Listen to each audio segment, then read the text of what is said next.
Au XIXe siècle, on pense que la lumière, comme les ondes mécaniques, a besoin d'un milieu matériel pour se propager. Ainsi, l'espace serait rempli d'un fluide immobile, nommé éther, dans lequel la lumière se propagerait à vitesse constante. La Terre en mouvement par rapport à l'éther serait alors soumise à un vent d'éther de sens opposé à celui de son déplacement. Dans les années 1880, Albert Abraham Michelson et Edward Williams Morley conçoivent un appareil appelé interféromètre, destiné à mesurer la vitesse de déplacement de la Terre par rapport à l'éther.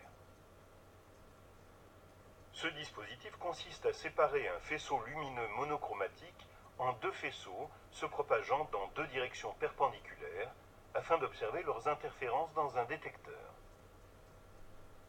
Michelson et Morley pensent que le mouvement de la Terre par rapport au référentiel de l'éther induit une vitesse de la lumière différente dans les deux directions perpendiculaires. D'après la mécanique classique, cette différence de vitesse proviendrait de la composition des vitesses. Avec cette hypothèse, la figure d'interférence observée sur le détecteur devrait être différente selon l'orientation de l'interféromètre par rapport au sens de déplacement de la Terre par rapport à l'éther.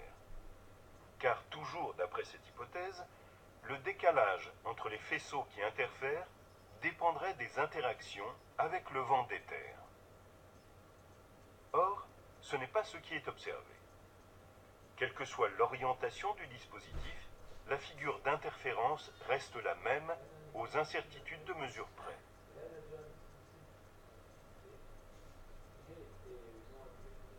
En 1905, Albert Einstein propose d'abandonner la notion d'éther et publie la théorie de la relativité restreinte, selon laquelle la lumière se propage dans le vide avec une vitesse indépendante du référentiel.